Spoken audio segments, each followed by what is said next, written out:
Hola, buenos días. ¿Qué tal? Bienvenidos todos. Muchísimas gracias por estar acá. Estamos empezando el cuarto coloquio virtual latinoamericano para pacientes con leucemia mieloide crónica. Los tres anteriores se hicieron en los años 2012 y 2013 en Buenos Aires y en México. Y bueno, y ahora por primera vez tenemos el placer de estar acá en Asunción. En este momento, además del grupo que está reunido acá, hay 37 reuniones en países de América Latina. La reunión principal es acá, la de Asunción. Tenemos, bueno, este salón del Hospital de Clínicas que nos han cedido muy amablemente, así que, y acá están invitados todos los pacientes de leucemia mieloide crónica con sus acompañantes. Tengo entendido que han venido de todo el país, así que les agradezco mucho. En América Latina, en este momento, tenemos en México DF 4 grupos asistiendo al evento, en Guadalajara un grupo y en Morelia otro, así que son 6 grupos de pacientes en México. En Guatemala hay 5, en República Dominicana tenemos 2 grupos en Santo Domingo y en Santiago, y también estamos en El Salvador, en Managua, Nicaragua, en San José de Costa Rica y en Panamá. Al mismo tiempo, si seguimos bajando, en Colombia hay 3 grupos de pacientes que están conectados en este momento, en Bucaramanga, Medellín y Bogotá. En Venezuela es un caso especial porque no hay reuniones muy grandes, pero hay muchas reuniones pequeñas, así que les damos la bienvenida a nuestros amigos de Venezuela también. En Ecuador está reunido el grupo de Guayaquil. En Perú tenemos 3 grupos, 2 en Lima y 1 en Chincha. Bolivia participa esta vez con 4 grupos de pacientes en Cochabamba, Santa Cruz, La Paz y Sucre. Y siguiendo más hacia el sur tenemos en Chile 3 grupos de pacientes, 1 en Santiago, 1 en Talca y 1 en Temuco, 1 en Montevideo, en Uruguay, y 2 grupos en Argentina, en Buenos Aires y Salta. Así que como ven, es bastante internacional el evento. Y la verdad, dejarnos preparar, esto no sería por tiempo. Agradecemos a los doctores Ferreira Niza, María Elida Centurión y Mercedes Roy, que van a estar en la segunda parte canalizando las preguntas que ustedes quieran transmitirle al doctor Cortés. La Fundación Unidos contra el Cáncer, FUNCA, es la fundación paraguaya de pacientes, y ellos están colaborando en todo. Ustedes van a ver a los voluntarios de ellos que están a la disposición de ustedes por necesidades. Las ciudades que yo les mostré han sido sobre todo los grupos de pacientes y asociaciones locales las que han convocado a todos sus miembros para asistir, y están en algún salón, en algún auditorio, a veces en la casa de alguien, todos conectados. Así que saludamos a todos los grupos también. Y ahora los dejo con el doctor Ferreira, que les va a presentar a nuestro orador estrella. Gracias.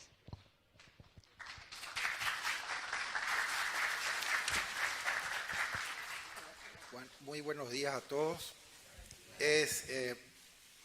Ustedes no saben lo emocionado que estoy, pero más que nada estoy emocionado por tenerle a ustedes, y no es una visita médica, es muy emocionado por tenerlo, y sobre todo fíjense que ustedes van a participar de un acto que para nosotros marca una historia en nuestro hospital.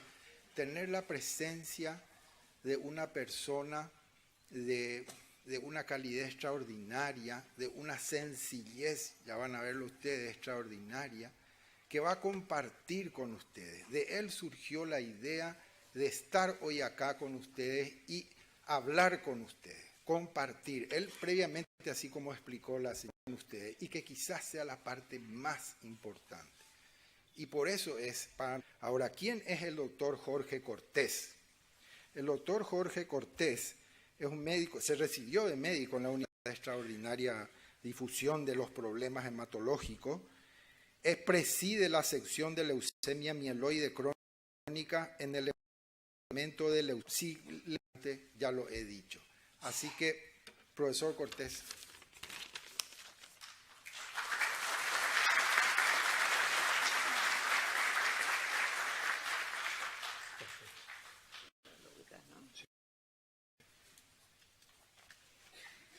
Bueno, muy bien, buenos días a todos. Siempre he pensado que la información que uno le da a los pacientes cuando uno está a las carreras, en la clínica y todo eso, tratando de poder ver a todos los pacientes que están programados, pues es limitada. Las intenciones son buenas y demás, pero las carreras y la prisa y todo esto no permiten a uno dar toda la información. Y a veces hasta cuando uno lo hace y se da el tiempo, de todas maneras es muy claro que los pacientes están enfrentándose a una situación muy difícil, una enfermedad grave, complicada, un cáncer, un tratamiento que también tiene sus complicaciones, que es de tiempo prolongado, y uno tiende a utilizar términos de estos grandes, de estas palabrotas que usamos los médicos, que dice uno, a la hora que termina uno dice, bueno, ¿y qué dijo este?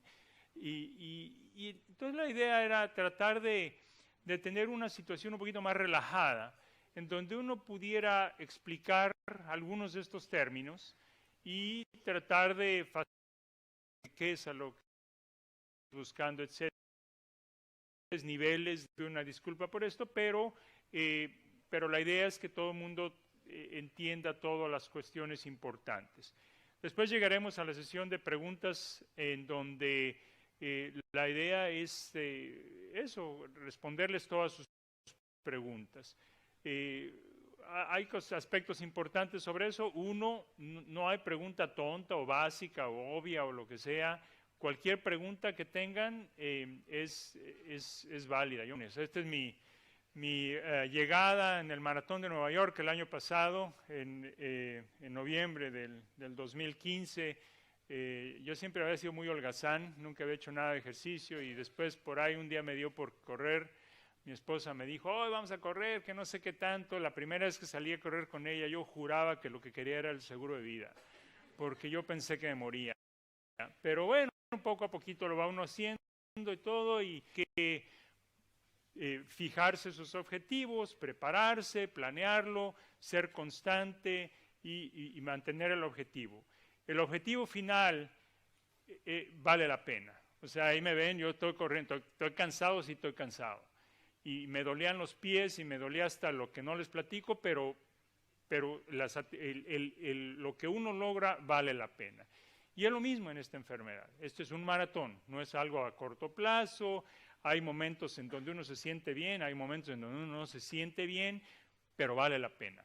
Afortunadamente, el objetivo final se puede lograr en presentación y probablemente no todos están muy familiarizados. Esto es lo que llamamos, es que cada vez que un paciente tiene un evento, en el caso de hablar de supervivencia, un evento es la muerte, proporcional es lo que representa esta caída. Quiere decir que, por ejemplo, aquí queda la mitad de los pacientes están vivos a los 2 o 3 años. Eso es lo que le llamamos la mediana. La mitad de los pacientes están vivos aquí a 2 o 3 años. Allá en las épocas de los 70s, cuando empezamos a conocer un poquito esta enfermedad, así era la cosa, que al momento del diagnóstico, la mitad de los pacientes desgraciadamente morían a los 2 o 3 años del diagnóstico. Era muy poco lo que podíamos hacer. Les damos una quimioterapia y todo esto, pero ustedes los diferentes vamos a morir. Entonces, eventualmente estas curvas van a ir bajando. No es que uno puede esperar que estén planitas, pero la idea es que vayan bajando al ritmo en que bajaría en la población general. Tomando gente de la ciudad, del pueblo, que no tienen estas enfermedades. Como les decía, el camino por esto de la leucemia mieloide crónica es todo un proceso que es una jornada, el sendero de la leucemia mieloide crónica. Perdón, aquí esto no lo traduje, pero es el sendero de la leucemia mieloide crónica. Esto empieza cuando uno hace el diagnóstico, cuando uno tiene los síntomas, va al médico, le hacen el diagnóstico. Al momento de hacer el diagnóstico, uno hace un estadiaje, qué tan temprano está la enfermedad, qué factores de riesgo, pronósticos, etcétera, y en base a eso se selecciona el tratamiento. Y entonces empieza esta jornada, este sendero, en donde el tratamiento se continúa a lo largo de todo este tiempo que pues, hoy en día consideramos que es indefinidamente. Y durante todo este tiempo es crítico, y vamos a hablar un poco más sobre esto, la monitorización. Para que uno sepa cómo le está yendo, hay que ver cómo le está yendo. Es de ser indefinido, se puede suspender en algunos pacientes. Y ojo que recalco, estamos empezando a investigar. Hoy en día todavía lo más estándar es continuarlo por tiempo indefinido. Hay algunas circunstancias donde ya estamos empezando a considerar esto de la suspensión. Aún ahí continúa la monitorización, bien importante. Este es el aspecto que estamos tratando de abordar aquí mismo, que es la educación. Para esto, a todas las etapas, es bien importante estar enterados de qué es lo que está pasando, por qué, preguntar, pedir información de si se va a hacer esto, cuál es la razón, cuál es el objetivo, a qué le estamos tirando. Durante todo esto, además, hay que considerar que uno no tiene, desgraciadamente, cosas aisladas. El hecho de que a uno le dé una enfermedad como una leucemia no quiere decir que no le puede dar otra cosa. Uno puede tener diabetes, la presión alta y esas cosas. Y estas cosas se tienen que manejar al mismo tiempo que la leucemia. A veces lo hacen un poco más complicado, pero todo se puede hacer siempre y cuando le ponga uno la atención necesaria. Obviamente con eso viene que uno está tomando otros medicamentos, no es que uno toma esto y nada más. A veces se necesitan otras cosas para estas otras enfermedades, o de repente viene alguna infección o aparece otra cosa, o bien a veces para manejar algunas de las complicaciones que vienen por el manejo de la leucemia misma. Y esto, algo bien importante, es esa adherencia al tratamiento. Cuando uno se toma estos medicamentos todo el tiempo, es bien importante estarlos manteniendo todo el tiempo, administrándolos, porque cada vez que uno baja la guardia, para decir, bueno, le quiero dar un descansito a mi cuerpo, hay que considerar que le estamos dando un descansito a la leucemia. Entonces, esto es bien importante. Aun cuando uno suspende el tratamiento, hablamos de adherencia. ¿Adherencia a qué? A la monitorización. Hay que vigilar que la enfermedad no regrese y que si regresa, la detectamos muy tempranito, antes de que nos dé un problema importante. Entonces, esto de mantener la vigilancia, yo les digo a mis pacientes cuando suspenden el tratamiento, se está deshaciendo de la enfermedad, no de mí. Conmigo ya se amoló, está conmigo de aquí para adelante, ¿no? Y hay que ver si están sucediendo cosas causadas por los medicamentos. Seguramente ustedes están tomando medicamentos, han tenido algunas cositas menores, otras no tan menores, algunas pasables, otras no tan pasables, algunos habrán tenido que cambiar tratamiento por los efectos adversos, etc. Y lo más importante es apoyo. Para esto están los médicos, para esto están organizaciones que ayudan en cuestiones logísticas de información, etcétera, entidades como el Max Foundation, como FUNCA, etcétera, que pueden uno apoyarle, y además el apoyo familiar, bien importante. El apoyo familiar es fundamental para que uno pueda sobrellevar este tipo de enfermedades. Bueno, ¿qué cosas determinan entonces cómo le va a ir a un paciente que tiene leucemia mieloide crónica? Yo veo esto como un triángulo que tiene tres elementos fundamentales. El paciente, las características del paciente, la edad, a veces ser hombre o mujer, etcétera, si tiene otras enfermedades, si toma otros medicamentos. Todos estos factores, características del paciente, son un aspecto importante. La otra son características de la enfermedad, en qué fase está, qué tan pronto se diagnosticó, cómo están los glóbulos blancos, hay otras cosas que buscamos ahí, el estadiaje, en fin. Y finalmente el manejo, conociendo todo esto, qué tratamiento le vamos a dar, cómo está funcionando y todo esto. Estos tres elementos se combinan para determinar otros tres elementos importantes. Uno es cómo responde al tratamiento.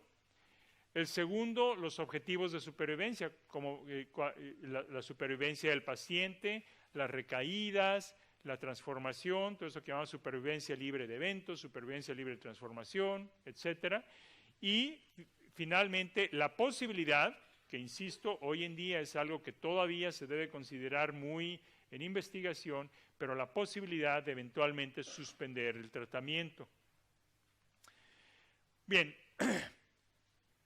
entrando a la enfermedad misma, seguramente todos ustedes saben que lo que determina esta enfermedad es la presencia de una alteración de los cromosomas que le llamamos el cromosoma Filadelfia. Se llama el cromosoma Filadelfia porque se descubrió el X y el Y, que determina si somos hombre o mujer.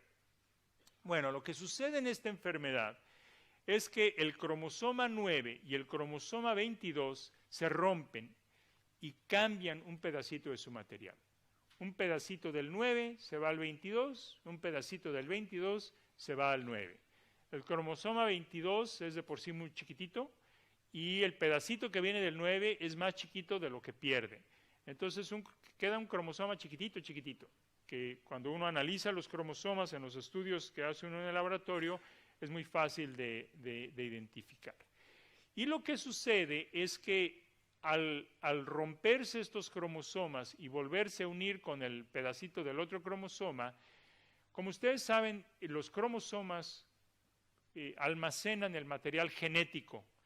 En el material genético tenemos estos genes. Los genes es digamos, la memoria, los chips de memoria de nuestro cuerpo. Así como las computadoras tienen chips de memoria y ahí están guardados todos los programas, ahí tienen ustedes su buscador y su manejador de palabras y el Twitter y el no sé qué tantas cosas. Cada uno maneja una función específica en la computadora. Igual, estos cromosomas tienen miles de genes, de estas chips, y lo que sucede aquí es que en el 22 y en el 9, un chip en cada uno se corta a la mitad. Y cuando se une con el del otro cromosoma, queda un chip que es la mitad y la mitad. Hagan de cuenta que de repente la mitad de Twitter se juntó con la mitad del Facebook o alguna cosa así, ¿no? Que entonces tiene una función híbrida, una función que es diferente a la que tenía normalmente. Y esto nos da estos genes de unión. En vez de el de acá del 22 se llama BCR, el del 9 se llama ABL, ahora le llamamos BCR-ABL. Es un gen de unión. Esto es único de las células de leucemias. Cuando uno piensa en genes, dice, ah, caray, entonces esto viene, ¿lo heredé? No, no lo heredaron. Ni se lo pasaron a sus hijos, ni esto no se hereda. Esto se adquirió. ¿Cómo se adquirió? Eso no lo sabemos. Sabemos que hay sitios débiles en los cromosomas que tienden a romperse. Sabemos que hay cosas que pueden predisponer esas rupturas, cosas como exposición a radiaciones, pero estamos hablando de exposiciones a radiaciones fuertes, las bombas nucleares en Japón, cosas así. El tabaco llega a causar esas cosas de ese tipo. Pero la mayoría de los pacientes no sabemos por qué se hace la ruptura, pero es adquirido. Esto lo agarramos después. No fue heredado ni lo vamos a heredar a nuestros hijos. Bueno, este cromosoma, cuando se forma este gen de unión, lo que hace es darle una orden a las células de la médula ósea de crecer sin control. Y a esto regreso en un momento. Les comentaba del estadiaje de la enfermedad. La enfermedad tiene 3 fases fundamentales. Hoy en día, la mayoría de los pacientes se diagnostican en la fase crónica. En la fase crónica es la fase más temprana, en donde habitualmente los glóbulos blancos están elevados, el vaso puede estar elevado, puede haber síntomas, frecuentemente por lo del vaso, a veces las plaquetas pueden estar elevadas, en fin. Esta es la fase más inicial. En el pasado, la mitad de pacientes morían a los 3 a 5 años, como ya les había mostrado. Hoy en día prácticamente pensamos que es una vida normal. La fase última de la enfermedad, a donde pensamos que la gran mayoría de los pacientes llegarían si no les diéramos un tratamiento adecuado, se llama la fase blástica. La fase blástica es como si fuera una leucemia aguda. Es una fase mucho más agresiva, más explosiva, que requiere un tratamiento más agresivo, con quimioterapias muy fuertes, en donde los resultados no son tan buenos, aunque también han mejorado, pero es la fase última de la enfermedad.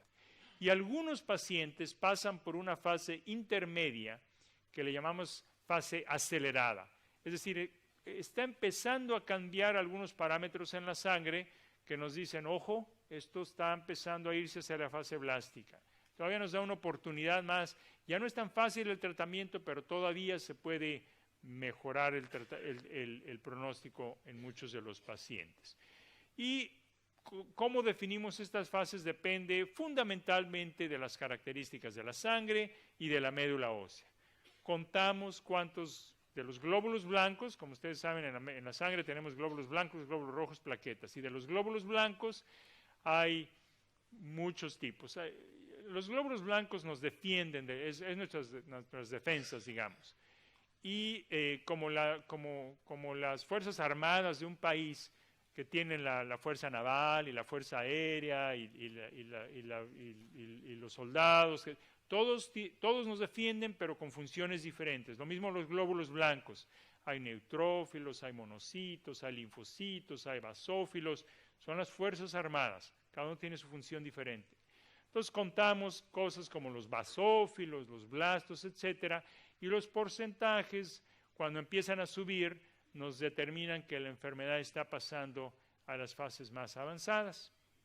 O sea, así es como definimos esto. Insisto, la gran mayoría de los pacientes, afortunadamente, se diagnostican en la fase crónica. Cuando, como les decía, el cromosoma Filadelfia está presente solamente en las células leucémicas. Si yo les tomo células de su piel, del hígado, ahí no hay cromosoma Filadelfia. Solamente está en la médula ósea, que es donde se produce la sangre. Y como les decía, lo que hace este chip de unión, este chip inusual, es que le da una orden a los glóbulos blancos, a las células de la médula ósea, de crecer sin control. Normalmente nuestra médula ósea produce más glóbulos blancos cuando se necesita. Por ejemplo, si hay una infección, producimos más, se controla la infección, regresa a lo normal. En este caso, este cromosoma les da una orden de seguirle dando y dando y dando y dando, y el organismo está diciendo, pero ya tenemos suficientes, no les importa, siguen, dan más. Entonces dominan la médula ósea, y cuando analizamos los estudios de la médula ósea, de la sangre y todo eso, encontramos que la gran mayoría de las células, de hecho los resultados nos dicen el 100%, tienen el cromosoma Filadelfia. Y es muy difícil encontrar, sí las hay, pero es muy difícil encontrar las células normales, porque esas sí responden al organismo que dice ya tenemos suficientes y todo esto. Entonces hay muy poquitas. El objetivo del tratamiento no es controlar los glóbulos blancos. Por ahí vamos a pasar, pero ese no es el objetivo. El objetivo es eliminar las células que tienen el cromosoma Filadelfia, que conforme vamos con el tratamiento, poco a poco, esas vayan bajando y las normales vayan subiendo. Y eventualmente, idealmente, que desaparezcan. Obviamente nuestros estudios tienen un límite de detección, ¿no? Son muy buenos, pero tienen sus limitantes, pero la idea es llegar a que desaparezca el cromosoma Filadelfia. De ahí la cuestión de la monitorización, que tanto insistimos. Por ahí en sus bolsitas viene esto de qué es mi PCR, ahorita vamos a hablar un poco de esto, porque lo importante es no solo decir, no, yo ya me siento bien y mis glóbulos blancos están bien, qué bueno, pero ese no es el objetivo es eliminar la leucemia. Mientras no eliminemos las células que tienen leucemia, controlarlas un poquito no va a prolongar la vida. Lo que queremos es llegar a una situación que sí va a prolongar nuestra vida. Bueno. Entonces, ¿cómo es que evaluamos la leucemia amiloide crónica? Ojo que aquí hay varios niveles de respuesta. Cuando uno tiene una leucemia, se dice que hay aproximadamente 10 a la 12 células leucémicas en el organismo. Un 1 con 12 ceros, como quiera que se diga ese número, yo no tengo ni idea, pero son muchas. Eso es el momento del diagnóstico.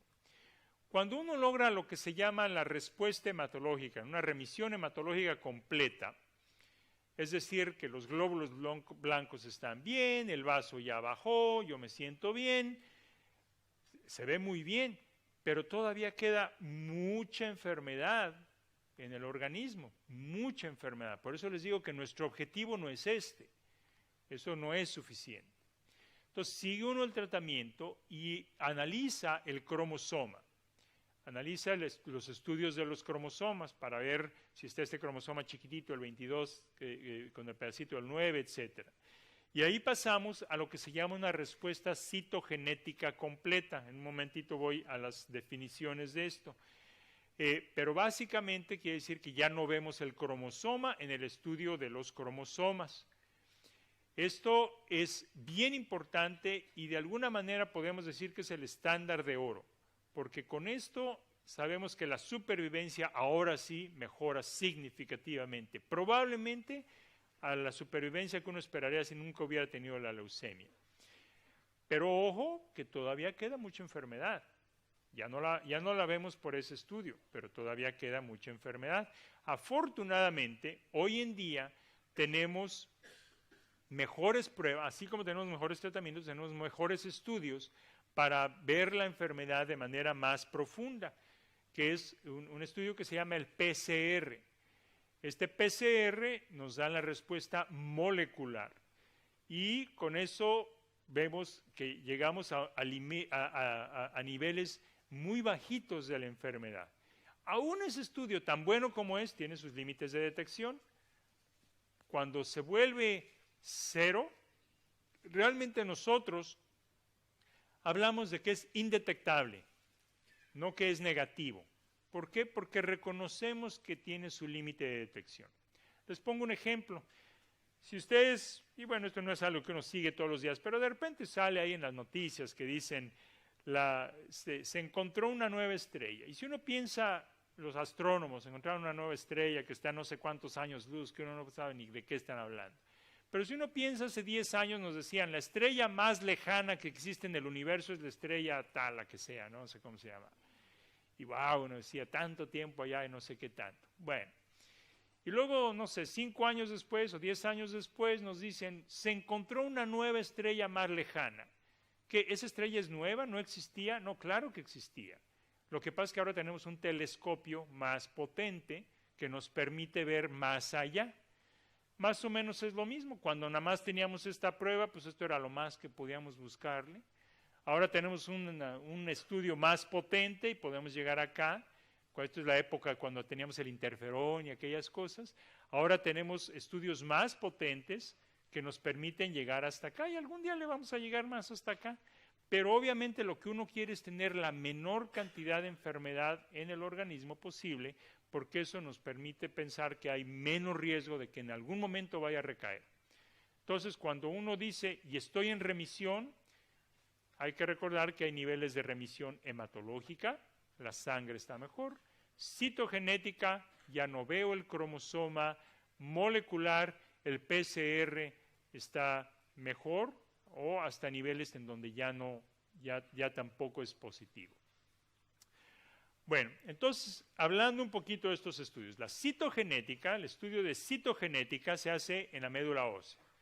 Este siempre necesita un estudio de médula ósea.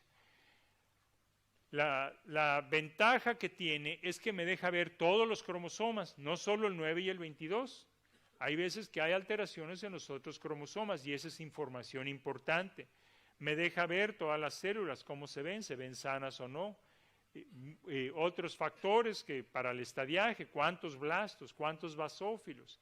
Eso es importante, información importante en las médulas óseas.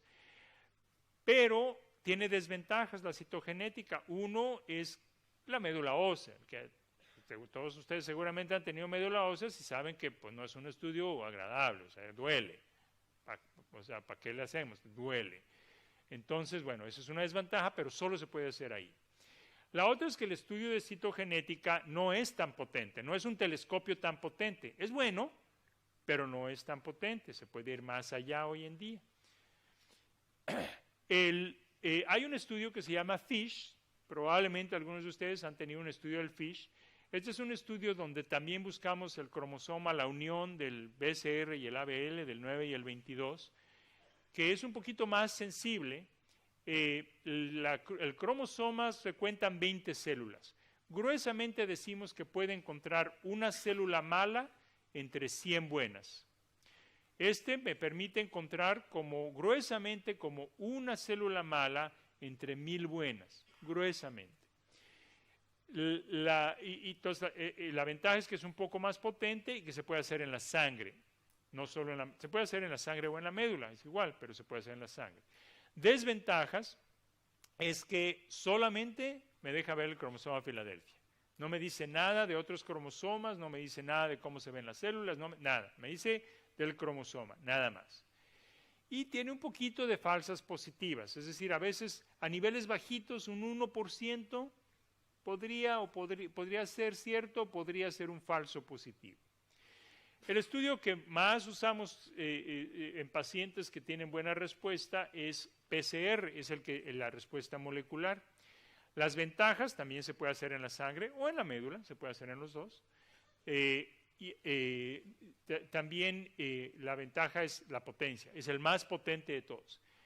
Puede encontrar gruesamente el equivalente, aquí no estamos contando células, pero gruesamente sería el equivalente a encontrar una célula mala en 100,000 buenas, mucho más potencia.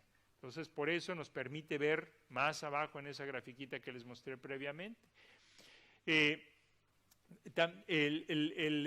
La desventaja, nuevamente, no me dice nada de otros cromosomas, no me dice absolutamente nada. Y una desventaja que irá mejorando, pero todavía es un reto, es que es un estudio nuevo y a veces lo que obtengo en un laboratorio y lo que obtengo en un laboratorio diferente no se comunican bien. Es como hablar de la temperatura, cuando uno habla de grados centígrados y grados Fahrenheit. Los dos me están diciendo la temperatura, pero son escalas diferentes. A veces eso pasa con los laboratorios, de un laboratorio a otro, y estamos usando cosas para tratar de estandarizar esto. Hay algo que le llamamos el estándar internacional, y eso ha ayudado mucho, pero todavía tiene sus limitantes. Y es un estudio también técnicamente mucho más complicado. Entonces, todos tienen ventajas, pero todos tienen sus limitantes y sus desventajas. Bueno, los criterios de respuesta, ya les decía, una respuesta hematológica quiere decir la sangre está bien, no hay vaso, etc. Citogenética, respuesta citogenética, y esta es bien importante. Contamos, ya les digo, 20 células, eso es lo estándar, y de las 20, ninguna tiene el cromosoma. Eso es una respuesta citogenética es cromosoma, respuesta citogenética completa, 0 cromosoma. Respuesta citogenética parcial, respuesta de cromosomas parcial, hasta 35% de las células tienen el cromosoma Filadelfia. Esto es hasta 7 de 20 es 35%. Hoy en día lo que nos importa, lo más importante es que sea completa. Y después las respuestas moleculares, que ha ido cambiando la forma en que nos referimos a ellas. Pero básicamente hablamos de lo mismo. Algunos de ustedes recibirán sus estudios hablando de logaritmos y otros recibirán los estudios hablando de números. Les decían el número tanto. Bueno, es lo mismo. Gruesamente, aquí lo que queremos es llegar a lo que se llama una respuesta molecular mayor, que en esta escala internacional de la que les hablaba es llegar a 0.1. ¿Ok? Ojo que no todos los laboratorios reportan con escala internacional. Esto es importante que siempre lo confirmen con su médico. La respuesta molecular mayor es 0.1 si esto está en escala internacional. Antes le llamábamos una disminución de 3 logaritmos. Con esto de la escala internacional hemos estandarizado y decimos, bueno, el diagnóstico más o menos es 100%, digamos. Entonces, le bajo un logaritmo 10 meses menos es 10. 2 logaritmos es 1. 3 logaritmos es 0.1. Estamos hablando más o menos de lo mismo. Entonces, bajarle 3 logaritmos es llegar a 0.1 si empezamos en 100, que es a donde hemos puesto nuestro estándar de diagnóstico. Y luego buscamos respuestas más profundas, respuesta molecular 4, es decir, 4 logaritmos, 0.01, 4.5, 0.0032, eso es 4.5 logaritmos de 100, es 0.0032, créanmelo, porque al hacer las matemáticas de aquí está canijo. Pero bueno, entonces la idea es ir viendo cómo va mejorando esto a lo largo del tratamiento, la idea es mientras más bajito mejor, idealmente queremos llegar a una respuesta molecular mayor por lo menos. Y si regresamos a este esquema, cuando logramos la respuesta hematológica completa, controlamos los síntomas y con esto ya no hay más síntomas.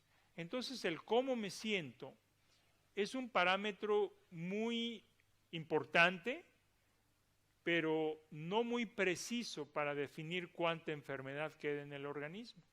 Porque ya una vez que se logra la respuesta hematológica, ya los síntomas de la enfermedad habitualmente desaparecieron. Puede haber síntomas del tratamiento, desde luego, pero de la enfermedad los síntomas habitualmente ya desaparecieron.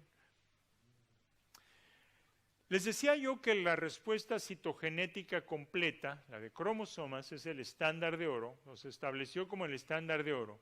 Por estos resultados con el interferón, en donde los pacientes que lograban esa respuesta, a los 10 años, 120 meses son 10 años, nuevamente regresando a estas curvitas, ven ustedes, el 78% de los pacientes estaban vivos a los 10 años. Como les digo, todas estas curvas tienen que llegar a 0 porque los humanos nos morimos, todos.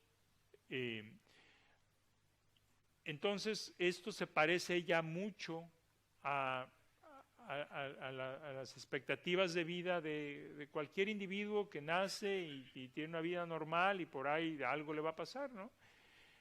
La respuesta parcial es buena, pero no tan buena. Vean ustedes qué diferencia hay. Por eso les decía que hoy en día que tenemos tan buenos tratamientos, el objetivo mínimo es esta respuesta citogenética completa. Okay. Ahora, cuando tenemos una respuesta citogenética completa, entonces va uno un poquito más abajo, ya les decía, lo que sigue es la respuesta molecular. ¿Qué sucede?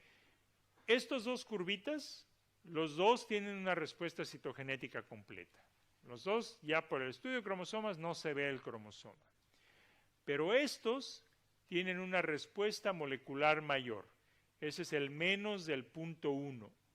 Y estos tienen entre 0.1 y 1. O sea, no le llegan a la respuesta molecular mayor. Y como ven, las posibilidades de vivir más no mejoran mucho, pero las posibilidades de que regrese la enfermedad mejoran mientras más profunda es la respuesta molecular. De ahí nuestro énfasis de que a pesar de que logramos una respuesta de cromosomas que es muy buena y es muy bienvenida, siempre buscamos lo más abajo del cromosoma, del estudio molecular, para disminuir el riesgo de que la enfermedad regrese. Esto es bien importante.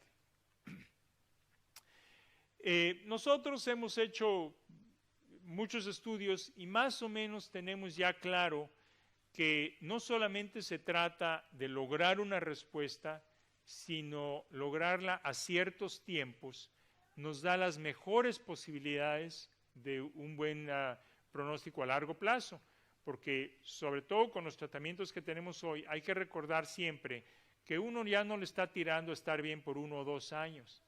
Ya es factible aquí estar bien por tiempo indefinido. Aquí veo muchas caras jóvenes, que a uno le digan va a estar bien en 5 años, bueno, pues muchas gracias, doctor, pero yo tengo 25 años. 5 años son 30, no es nada. Yo quiero estar bien cuando esté tan viejo como usted, o más todavía.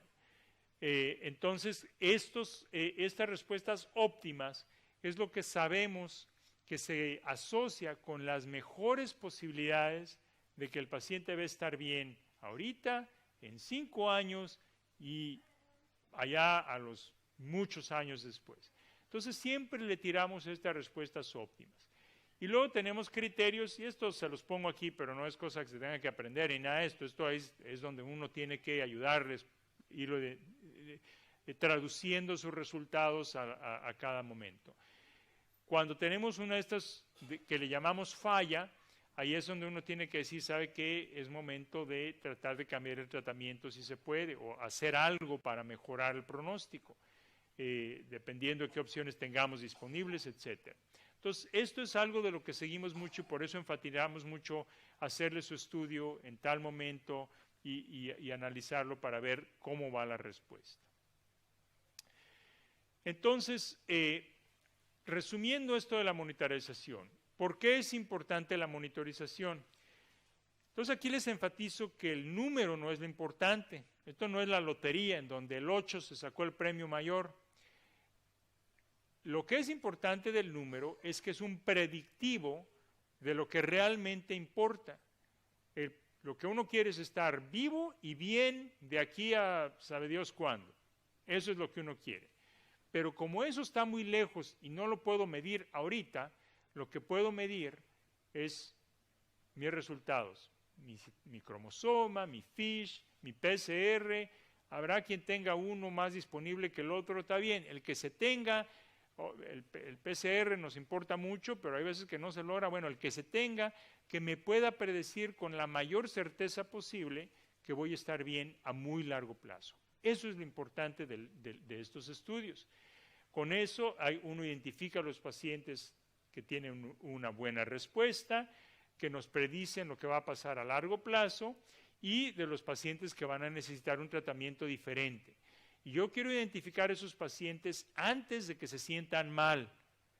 Y esto es común porque a veces el paciente dice, doctor, pues yo me siento bien. Sí, perfecto, qué bueno. El problema es que cuando la enfermedad da muchos síntomas, a veces ya pasó a una fase más avanzada y ya las cosas son más difíciles y las respuestas ya no son tan buenas. Entonces, por eso les enfatizaba que cuando no hay síntomas, hay mucha enfermedad todavía.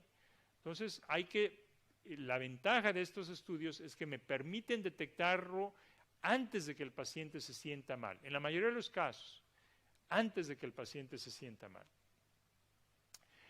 Algunos temas importantes, ahí no le cambié la fecha, pero bueno, estas son algunas de las cosas que vamos a tocar a continuación. Tratamiento inicial, respuestas tempranas, profundas, descontinuar tratamiento, nuevas opciones y eventos adversos. Tratamiento inicial. La primera droga de esta nueva ola de tratamientos que apareció, estos que le llamamos inhibidores de tirosina quinasa, fue el imatinib o el Glivec, que conocen ustedes. Este es el que hemos usado por más tiempo, apareció en 1998.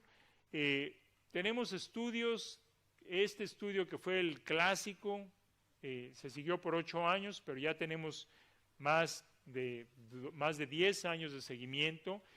Más del 80% logran una respuesta citogenética completa, el cromosoma se les va, más del 80%.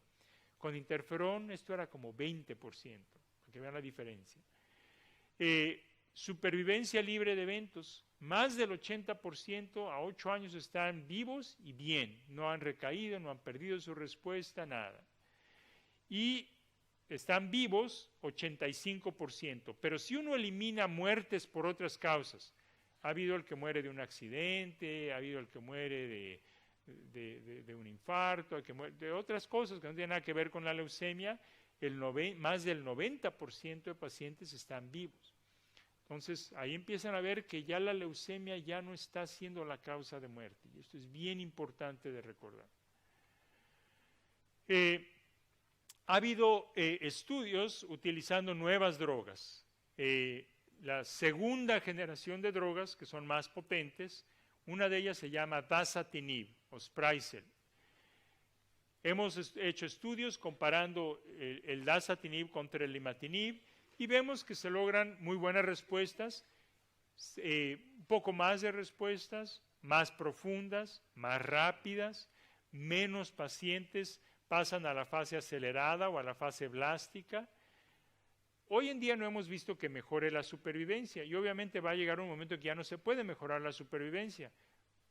Si la gente está viviendo, los pacientes están viviendo lo que tienen que vivir, bueno, ya eso no vamos a crear vida, pero tenemos que eliminar las muertes por leucemia.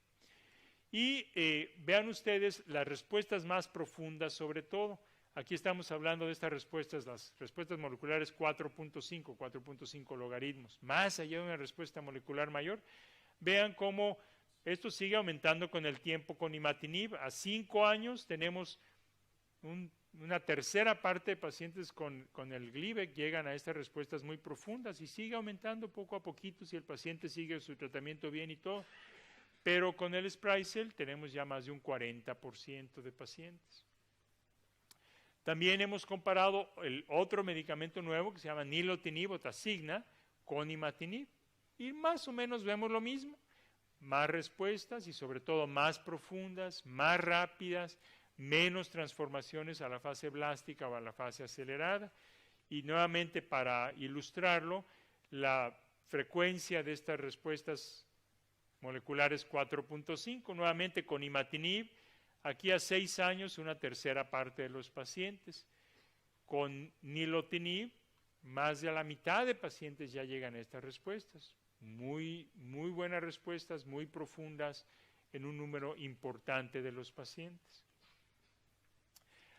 Ahora, algo que hemos reconocido hace mucho tiempo, pero que cada vez más le damos importancia, es al tiempo a lograr la respuesta, las respuestas tempranas. Y hubo este análisis, por ejemplo, en el Reino Unido, en donde los pacientes que a los 3 meses de tratamiento lograban un PCR de menos de 10 gruesamente, 9.8, tómenlo como 10, que es lo que usamos ahora, 10, tenían mucho mejores posibilidades de estar vivos que si tenían más de 10. Ahora, esta diferencia aquí está un poco exagerada. Y lo enfatizo para que no se asuste el que está acá, que digan, uy, qué feo se ve eso. Bueno, no, las diferencias en muchos estudios subsecuentes no son tan grandes. Pero ciertamente el que tiene menos de 10 a los 3 meses le va a ir mejor. Los pacientes, básicamente esto lo que dice es, el paciente que responde rápido le va a ir mejor a largo plazo. Y aquí les muestro, está complicada esta curvita, pero la forma de verlo es que las barritas más claritas representan los que tienen más de 10%, con dasatinib o con imatinib o con nilotinib. Y gruesamente ven que la supervivencia libre de eventos, estar vivos y sin perder la respuesta, es mejor, 90 y tantos %, si es menos de 10 a los 3 meses, que si es más de 10, en donde está en 80%. Ahora, a la mayoría, como ven ustedes, 80% no está nada mal. Al 80% de los que tienen más de 10% les va a ir bien.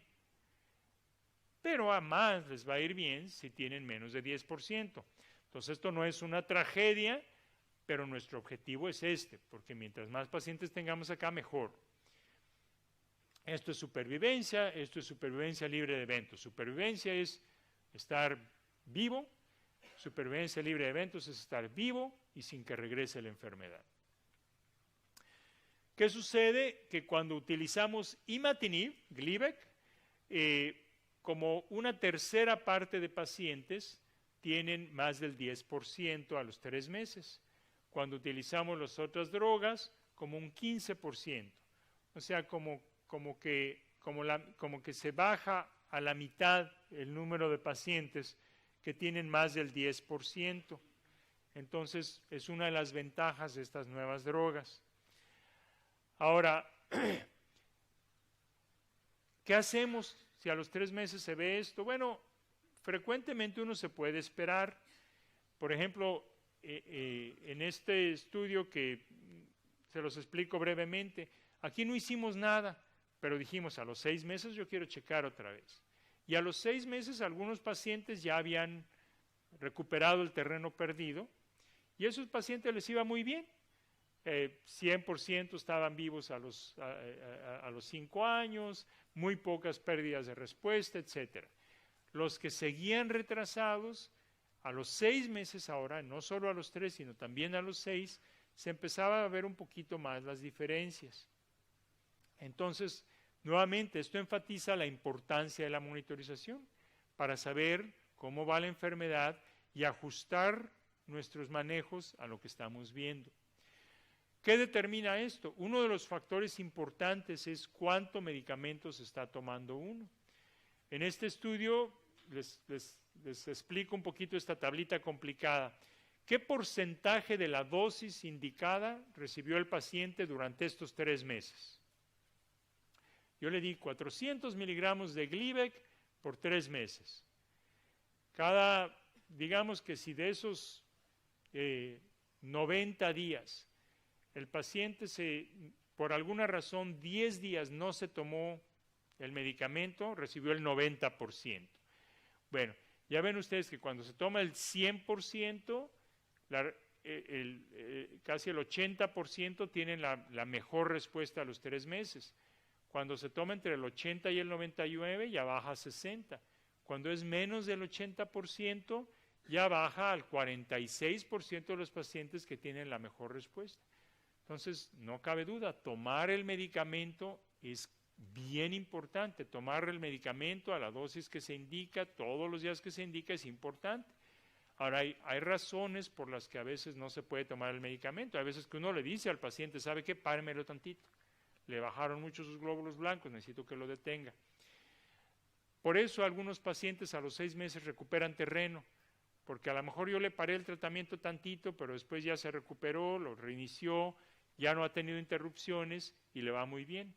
Pero es parte de la importancia de tomarse el medicamento, salvo que haya una indicación clara para no tomársela, es bien importante tomarse el medicamento. Ahora, hay veces que uno puede decir, vamos a cambiar el tratamiento. Por ejemplo, en este estudio, un paciente que tiene una buena respuesta, pero no ha llegado a esa respuesta molecular 4.5. Tiene una respuesta de cromosomas, a lo mejor molecular mayor, pero no el 4.5.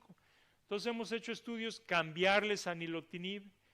Y bueno, cuando les cambiamos a nilotinib, más pacientes llegan a los 12 meses o a los 24 meses después, llegan a tener estas respuestas más profundas que si nada más continuamos con el imatinib. Pero estos cambios pueden tener consecuencias. Por ejemplo, que puede haber efectos adversos del nuevo medicamento. Entonces, no es que no hagamos los cambios, hay que evaluar siempre esto es una cuestión de riesgo-beneficio. ¿Qué es lo que estoy manejando? ¿Qué opciones tengo? Y si uso estas opciones, ¿qué gano y qué puedo perder? Y siempre valorarlo, porque la respuesta para un paciente puede ser diferente para otro paciente, por muy diferentes razones, por los riesgos de tener toxicidades, por los objetivos que tiene cada paciente, etc. Esto siempre tiene que ser una discusión muy, muy abierta con su médico para saber qué es lo que más se apega a lo ideal para mí. Por ello yo les digo a mis pacientes, cuando un paciente me dice, oiga, fíjese que yo estaba platicando con un paciente aquí mientras lo esperaba, le dije, ahí se arruinó la cuestión. Ahí páremele tantito. Ese paciente no existe. Aquí me importa usted. El otro paciente ya lo veo al ratito. Pero lo que él está haciendo no tiene nada que ver con usted. Absolutamente nada. Aunque los dos tengan leucemia mieloide clínica, que los dos estén tomando Glivec, ahí se acaban las similitudes. No hay un paciente que sea igual al otro. Esta es una gráfica que probablemente sea la más importante recordar. En este análisis dijimos, bueno, sabemos que los pacientes están viviendo más que lo que vivían antes. Los pacientes que hoy los diagnostico tienen mejores chances de estar vivos que los pacientes que diagnosticaba yo hace 20 años. Pero mi pregunta es, comparando a mis pacientes con leucemia mieloide crónica hoy, con individuos de su misma edad, de su mismo sexo, etcétera, ¿cuáles son sus posibilidades de vivir lo mismo que van a vivir esas otras personas que no han tenido leucemia? Eso es lo que le llamamos supervivencia relativa, relativa con lo esperado. Y en esto vemos que, por ejemplo, para todos los pacientes diagnosticados, a los 5 años, 95% de la expectativa de vida. Es decir, van a vivir los pacientes con leucemia mieloide crónica van a vivir gruesamente el 95% de lo que les tocaría vivir. Si iban a vivir 100 años, van a vivir 95 años. Más o menos eso quiere decir. Pero ya cuando lo empiezan a tener buenas respuestas, prácticamente van a vivir bien normal. Es decir, lo que nos han permitido estos tratamientos, con un buen tratamiento y con una buena monitorización, es que las muertes por leucemia son mucho menos frecuentes hoy en día. Insisto, muere uno por otras cosas, pero por leucemia han disminuido casi a niveles de cero, casi, no siempre hay cuestiones que uno no puede controlar. Entonces, finalmente, ¿qué logramos? Insisto, cuando una respuesta hematológica, cuando controlo las cuentas, mejoro los síntomas. Cuando tengo una respuesta citogenética, cromosomas completa, mejoro la supervivencia. Prácticamente esto ya me lo lleva a la supervivencia esperada normal.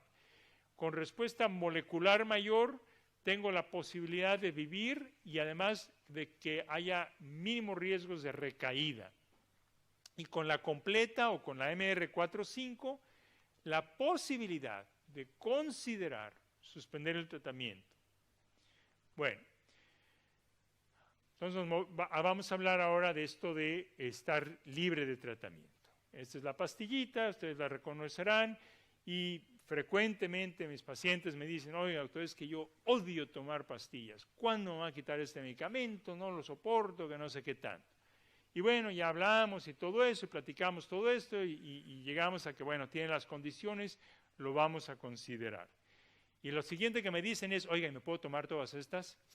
Ustedes toman la vitamina y el suplemento y lo que me dio la comadre y lo que no sé qué tanto y todo esto. Y bueno, que no odiaban las pastillas tanto y bueno, hay que recordar, medicamentos, drogas son drogas, pastillas, suplementos, todos son drogas. Y los efectos que eso puede tener, pues hay que considerarlos siempre. Bueno, lo que hemos aprendido sobre la suspensión del tratamiento viene sobre todo del estudio inicial que marcó esto, es un estudio que se llama el STEAM, Stop, Parar y Imatinib. Ese es el estudio clásico. Y les voy a mostrar aquí en qué condiciones se estudió, esto es un estudio, en qué condiciones se estudió suspender el tratamiento, que son las condiciones que buscamos hoy para considerar suspender el tratamiento. Estos eran pacientes que tenían una respuesta molecular 5, ya ni siquiera 4 o 5, 5. Es decir, que no se veía nada en el estudio molecular con una potencia, con un telescopio bien potente, que llegaba hasta los 5 logaritmos. Número 1, respuesta molecular 5. 2, que estos niveles de respuesta se habían visto por 2 años sin ninguna variación en los niveles. Por lo menos checando 5 veces en esos 2 años, todos los estudios me dieron totalmente negativos en ese estudio. Entonces, respuesta muy profunda y muy sostenida. Y luego, cuando se suspendió el tratamiento, se les checó el PCR más frecuente de lo que lo estaban haciendo antes. 1 vez al mes por 1 año. Esto es en sangre, pero es 1 vez al mes por 1 año. 1 vez cada 2 meses el siguiente año y cada 3 meses de ahí para adelante. Entonces uno tiene que estar vigilando muy de cerca. Y parte de esto es que porque si había recaída, y aquí recaída se consideró, era negativo, no lo veía, ahora lo veo. Al nivel que sea, ahora lo veo. Reiniciar el tratamiento inmediatamente. De hablar, no funcionó el experimento, hay que reiniciarlo. Cuando hace uno esto, estos son los resultados. Esto, ven ustedes, lo que nos representa esta curva, esto no es muerte. Aquí el evento es que vuelve a ser positivo el estudio. ¿Ok? Es que regresa la enfermedad después de suspender el tratamiento en estas condiciones. Ven ustedes qué rápido cae la curva. En los primeros 6 meses, la mayoría de los pacientes que van a perder su respuesta la pierden en los primeros 6 meses. Después hay unas poquitas caíditas, pero ya muy poquitas. Pues la mayoría en los primeros 6 meses. Y gruesamente el 40% de todos los pacientes que pararon el tratamiento en ese estudio se mantuvieron sin recaída o se han mantenido sin recaída. Y siempre lo decimos con precaución porque siempre existe la posibilidad de una recaída más tardía. Van a ser mucho menos, pero existe la posibilidad, por eso uno continúa la monitorización después de 3, 5, 10 años lo vamos a seguir.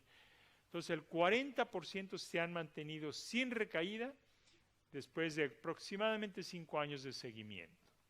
La otra cosa importante es de los que reiniciaron el tratamiento, perdieron la respuesta, reiniciaron el tratamiento, la mayoría recuperaron su respuesta. La condición es que uno la reinicie muy pronto, por eso la monitorización, para que, bueno, ni hablar, ya lo encontramos, pero ahorita veo muy poquitita enfermedad, lo quiero hacer ahorita para que recupere rápido. Y no cuando ya tiene síntomas, cuando ya está, o peor tantito, si llegara a una fase muy avanzada. Una cosa que también estamos aprendiendo recientemente es que a veces la suspensión del tratamiento, uno de los factores que los pacientes buscan tienen efectos adversos del medicamento. Y 2 cosas que les quiero recalcar. 1, a veces hay lo que se llama un síndrome de abstinencia. Aparecen síntomas porque suspendí el medicamento. Lo más común es dolores de músculos, dolores de huesos, dolores de articulaciones, que pueden ser importantes. Un 38% de los pacientes esto era fuertes, dolores fuertes. Y de hecho, en la mitad de estos pacientes lo que tuvieron que hacer es reiniciar el tratamiento, no porque recayó, sino por los síntomas que les dio el suspender el tratamiento. Otros les pueden dar un tratamiento con cosas como una aspirina o como ibuprofeno, cosas así, y mejoran. Pero esto es algo importante, este síndrome de abstinencia. 2, aun cuando no aparecen estos síntomas, no todos los síntomas desaparecen. Uno de los síntomas muy comunes que los pacientes refieren es fatiga. La fatiga frecuentemente no desaparece. Y la razón de esto es que la fatiga es multifactorial. Uno tiene fatiga normalmente por muchos elementos, qué tanto durmió, cómo está el trabajo, el estrés, las finanzas, la contaminación, yo qué sé, tantas cosas que afectan. Seguramente el medicamento es uno de los factores, pero si son 10 factores y quitamos uno, frecuentemente los pacientes me dicen, oiga doctor, pues yo sigo cansado. Pues sí, fíjese, le quité el medicamento, pero ni le quité trabajo, ni le estoy haciendo ganar más dinero, ni le quité el tráfico, ni la contaminación, ni los políticos corruptos, y prenda la tele y va a ver a Donald Trump. Eso a mí me da fatiga, ¿no? Así es que bueno. Ahora, ¿cuántos pacientes pueden tener estos niveles que permiten considerar suspender el tratamiento? Con el imatinib, gruesamente 25% de los pacientes llegan a tener estas respuestas sostenidas, MR 4.5 lo estoy mostrando aquí, pero gruesamente el 25%, un poquito más cuando usamos tratamiento con nilotinib o con dasatinib. Entonces, no todos llegan a tener esas condiciones de cualquier manera. Entonces, esto no es para todos hoy en día. Estamos trabajando en cómo podemos hacer para que más pacientes puedan tener esta posibilidad y 2, que menos pacientes recaigan. 60% recaen. Eso lo tenemos que bajar también. Eso estamos trabajando. Mientras más haya durado las respuestas profundas, menos el riesgo de recaída. Si han durado más de 5 años, menos riesgo de recaídas que si han durado menos de 5 años. Como que hemos agotado a las células que estaban por ahí. Los pacientes que tomaron un tratamiento, esta es la curvita amarilla, un tratamiento después de haber fallado un tratamiento previo, tienen más riesgos de recaída que los que nunca han fallado un tratamiento previo. También es importante, esto ya nos está diciendo que su enfermedad es un poquito más complicada. Entonces el que ya tuvo una falla de tratamiento y más aún el que estuvo ya en fase acelerada, en fase blástica, ese tiene más riesgos de recaída, entonces menos pensamos en suspender el tratamiento. Entonces, para concluir esta parte, les recuerdo que condiciones necesarias para considerar suspensión del tratamiento es respuestas profundas, sostenidas, monitorización cercana y reiniciar luego. Lo más importante, nunca por favor se les vaya a ocurrir suspender el tratamiento sin avisarle a su médico. Necesitan guiarlo con su médico. Yo les platico a todos mis pacientes y muchos me dicen, ¿sabe qué, doctor? Además esto no es para todos, hay pacientes que quieren suspender tratamiento y hay pacientes que no. Y mi trabajo no es convencer a uno o al otro de que cambien. Mi trabajo es apoyarlos con su decisión. Hay el que quiere deshacerse del medicamento, hay el que prefiere tomárselo sin tomar riesgos y está bien, las dos están buenas. Yo lo único que les digo es, mire, si cambia de opinión y sí va a cambiar de tratamiento, si me va a suspender el tratamiento, no me lo vaya a suspender así nomás, me avisa. Porque entonces le organizo la monitorización y todo eso, porque lo que menos quiero es enterarme que suspendió el tratamiento cuando me llega aquí en una fase bien avanzada. Porque nadie se enteró, no lo monitorizamos, todo. Eso sí no se vale, porque volvemos a una situación muy buena, de una respuesta muy profunda, sostenida, en un desastre que pudimos haber evitado. Uno de los factores más importantes de lograr estas respuestas profundas es tomarse el medicamento. En este estudio se vio que para llegar a tener una respuesta totalmente negativa en estos pacientes, el que se tomaba 90% o menos de lo que uno le indicaba, 0 de los pacientes lograban una respuesta la más profunda, 0. 90% quiere decir que en un mes, 30 días que me tengo que tomar una pastilla al día, 3 días no me lo tomé.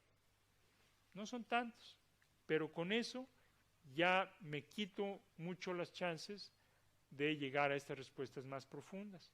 Entonces, si hay razones por las que no me lo estoy tomando, necesito discutirlas con mi médico para que me ayude. Bueno, si tengo síntomas del medicamento, hay algo que se pueda hacer para mejorar la diarrea, la náusea, lo que yo.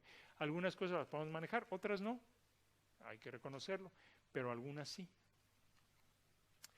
Y esto es parte de las causas por las que no se tomaban el medicamento de esos pacientes, algunos por olvido, o sea, accidente o lo que sea, pero mucho por efectos adversos, algunos por embarazo, etc. Los diferentes drogas tienen diferentes efectos adversos. Aquí comparando nilotinib con imatinib, Tasigna con Glivec, lo que está aquí en azulito quiere decir que más acá de esta raya quiere decir que se ven menos con Tasigna, estas amarillitas se ven menos con el Glivec, vemos menos dolor de cabeza, pero más hinchados los pies y los ojos, cosas así. Lo mismo con el Sprycel o con el dasatinib, hay cosas que se ven más, derrame pleural, se acumula líquido alrededor de los pulmones, o las plaquetas bajan más, otras se ven menos. Para todas estas cosas, y no me detengo mucho, pero para muchos de estos efectos adversos hay cosas que se pueden hacer. Insisto, no todas las podemos mejorar, pero muchas sí, y es cosa de manejarlos.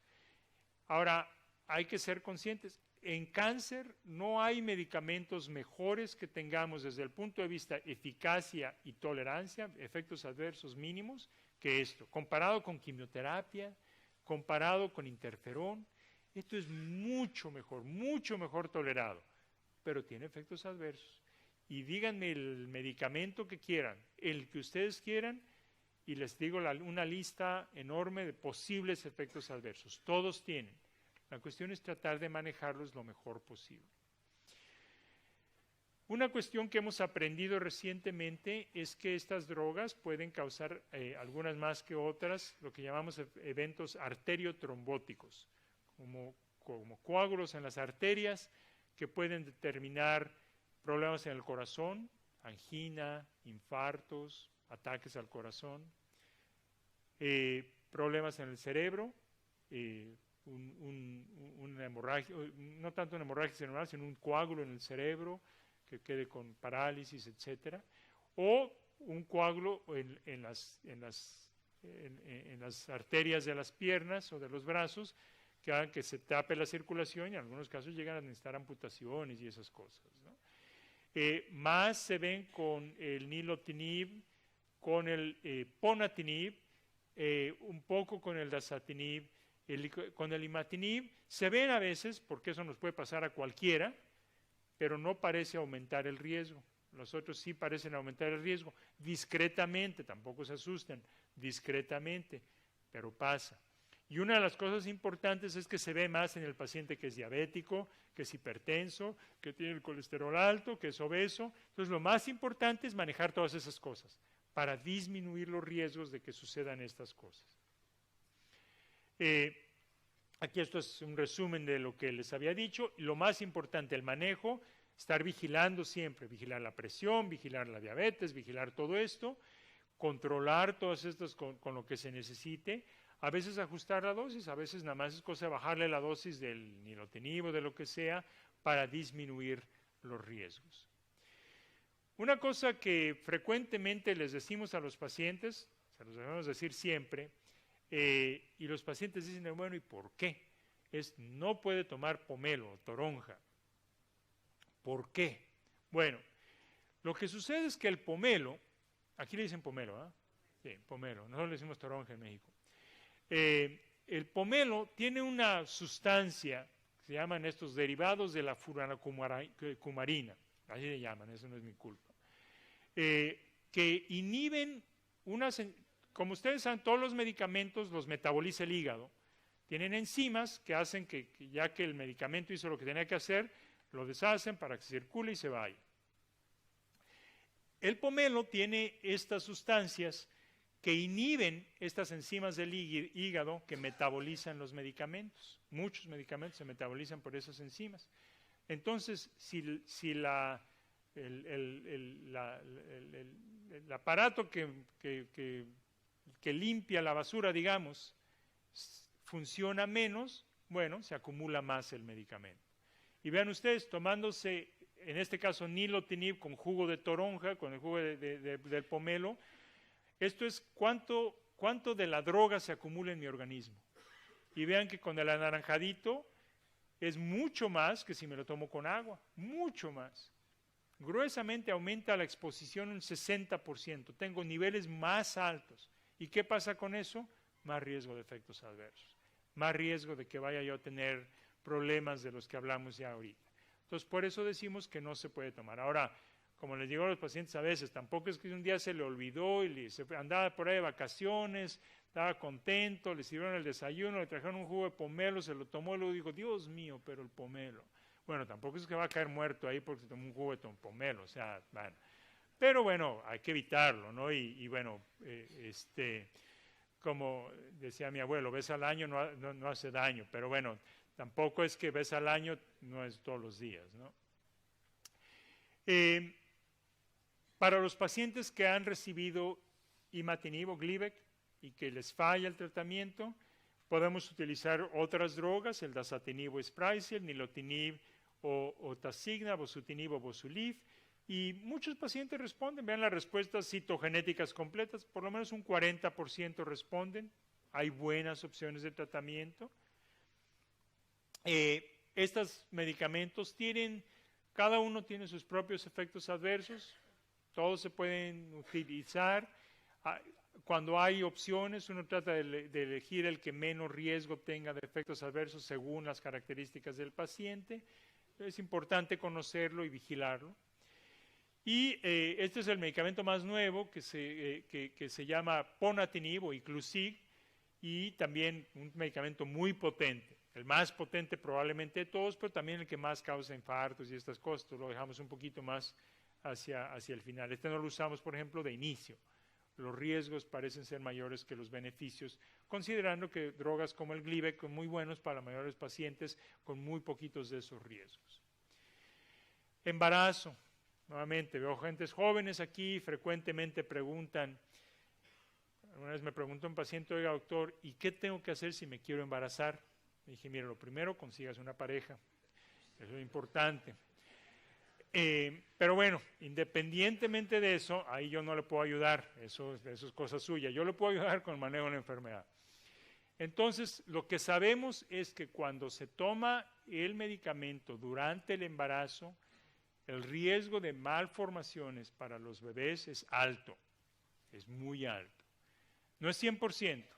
Van a encontrar por ahí alguna anécdota que van a decir, pero fulanito me dijo, y por ahí leí yo en Facebook y no sé qué, sí, ha pasado.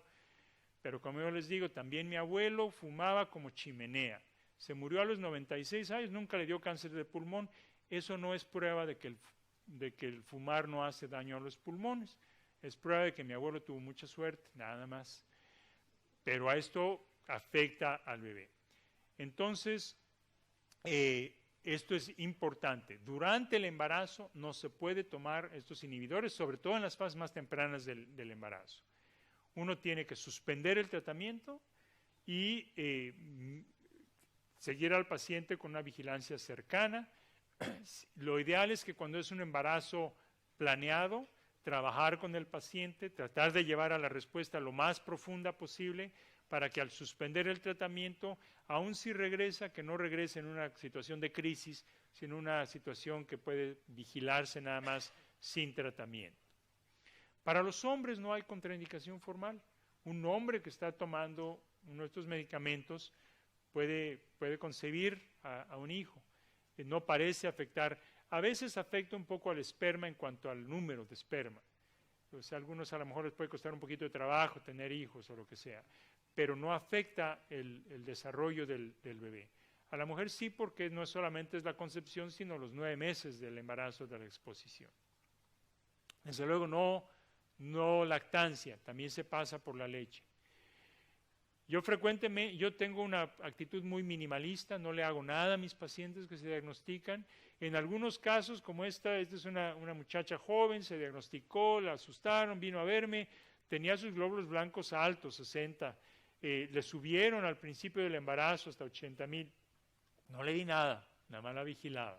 Y solito los glóbulos blancos bajaron, o sea, nació el bebé, aumentaron de hecho un poquito los glóbulos blancos y aquí le empecé el tratamiento. Y ahorita está perfecto, ya está embarazada, acaba de nacer su segundo bebé.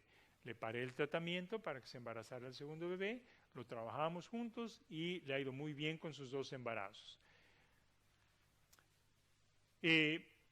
Para terminar, les quiero recordar, habitualmente como estamos pensando hoy en día, es que los pacientes pueden tener 2 opciones de tratamiento. O me doy Glivec o me doy una del Tasigna o el Sprycel. A veces se pueden conseguir, a lo mejor no en todos los medios. ¿Y qué tomo, doctor? Realmente tenemos más de 2 opciones. Tenemos muchas opciones y esta es información muy importante que me han enseñado mis hijos, estos de los superhéroes. Tenemos muchos de estos medicamentos y no se nos puede olvidar que el trasplante de médula ósea sigue siendo una opción de tratamiento que puede ayudar a los pacientes. Lo importante aquí no es esta versus esta y lo que sea. Lo importante es usar adecuadamente las opciones. Y a veces uno no tiene todas las opciones a la mano.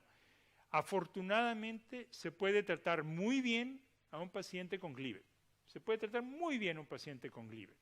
¿Que las otras drogas pueden tener ciertas ventajas? Sí, sí pueden. Pero un paciente, la mayoría de los pacientes en el mundo, su primera opción va a ser Glivec y se pueden manejar muy bien. De hecho, si consideramos, no tenemos 2 opciones ni 5 opciones. Podemos empezar con 3 opciones y después, si falla eso, podemos darle alguna de las otras opciones que no hemos utilizado y algunas de las nuevas que vienen en camino, el ponatinib, una que se llama omacetaxina, el bosutinib. Si fallan esas, podemos darle cualquiera de las que no han recibido y otra que se llama omacetaxina y trasplantes y cosas de investigaciones. Entonces, realmente un paciente puede tener más o menos 40 y tantas opciones de tratamiento posibilidades. Cada paciente es diferente, cada circunstancia es diferente y lo importante aquí es utilizar las opciones adecuadamente de acuerdo a lo que le está disponible a uno. De hecho, les puedo poner un ejemplo aquí. Si uno nada más considera 2 opciones de tratamiento, tengo la opción A y la opción B, ya les dije, los nuevos inhibidores a lo mejor dan respuestas más tempranas y todo eso. Y me dice, bueno, esta opción se ve mejor que esta. Pero ¿qué sucede si algunos pacientes tienen falla al tratamiento y les doy la opción C como rescate. Bueno, las respuestas pueden ser diferentes. El resultado final podría ser que empezar con B sea mejor si el tratamiento subsecuente me los puede rescatar, y afortunadamente tenemos buenas opciones de rescate, desde nuevos inhibidores hasta trasplante de médula ósea. De manera que uno no se tiene que atorar con esto. Y esto lo enfatizo porque muchos pacientes aquí y en mi clínica los empezamos con Gleevec, con imatinib, y está bien. Un paciente se puede manejar muy bien con imatinib. Lo importante es buena monitorización, buena adherencia al tratamiento, manejar efectos adversos, todas esas cosas que les mantienen. Entonces, ¿qué se necesita para un buen tratamiento? Para un buen resultado en la leucemia mieloide crónica, se necesita un buen tratamiento. Afortunadamente tenemos muchas opciones de buenos tratamientos hoy en día. Se necesita una adecuada monitorización, hay que estar vigilando cómo va la enfermedad y conocer cómo va. Se necesita un apego estricto al tratamiento, no hay que brincarse dosis cuando no se debe, porque eso afecta a las respuestas. Se necesita una atención a todos los aspectos del manejo, manejar efectos adversos, la cuestión de, no sé, el embarazo, todas estas cosas, todos tiene que ponerse la atención adecuada. Y lo más importante es mantener esa visión a largo plazo. Mi objetivo no es hoy ni mañana. Mi objetivo es, yo quiero estar bien a los 10, a los 20, a los 30, a los 40 años y ver que lo que estoy haciendo ahorita es para lograr ese objetivo a largo plazo. Tomando en cuenta eso, hay que recordar quién es quién. ¿Quién es el enemigo? El enemigo es la enfermedad. Y aun cuando uno le dice, qué respuesta completa, el enemigo sigue siendo la enfermedad. El enemigo no es la pastilla, ese es el aliado. Que el aliado viene con a veces con efectos adversos y todo eso, sin duda. Pero ese es el que me está ayudando con el enemigo. Y si bajo la guardia, el enemigo ahí está. Acuérdense que aun cuando el resultado es negativo, puede haber muy poquita enfermedad. Y todo lo que necesita el cáncer es que uno le dé una pequeña oportunidad para que regrese. Entonces, hay que mantener siempre en cuenta quién es el enemigo y quién es el aliado. Entonces, regresando a esta grafiquita que les decía antes de los factores que tengo, el paciente, la enfermedad y el manejo, y cómo determinan lo que va a pasar a largo plazo, el paciente no lo puedo cambiar. Si tiene 70 años, tiene 70 años, no, o sea, joven no lo puedo hacer.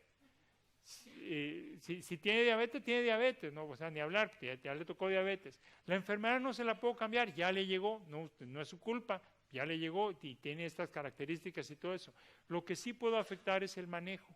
Ese sí puedo encargarme de que se le dé el buen tratamiento, la buena monitorización, el buen apego al tratamiento, para que todos estos objetivos a largo plazo sean mejores. Eso es lo que va a determinar cómo nos va a ir a largo plazo.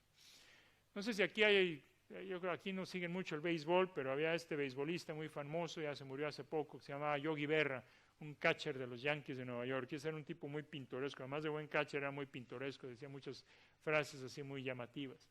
Y una de sus frases decía que si uno no sabe a dónde quiere ir, va a acabar en otra parte. Si yo no sé a dónde voy a acabar en otra parte. Si no estoy fijándome a mi meta, cuál es con esta enfermedad, voy a acabar por allá. Y habitualmente eso no es bueno. Entonces, siempre mantengan esa meta, ese objetivo, a dónde quiero ir y apóyense con su médico para lograrlo. Bueno, con esto termino y lo que vamos a hacer ahora es tener un break para después regresar al momento de las preguntas. Va a haber preguntas aquí en el auditorio en vivo, hay unas tarjetitas, preguntas que nos están mandando por el web, las vamos a ir compaginando para darle oportunidad a todo el mundo y bueno, aquí el que me ve aquí en medio, bueno, también me puede preguntar. Muchas gracias por su atención.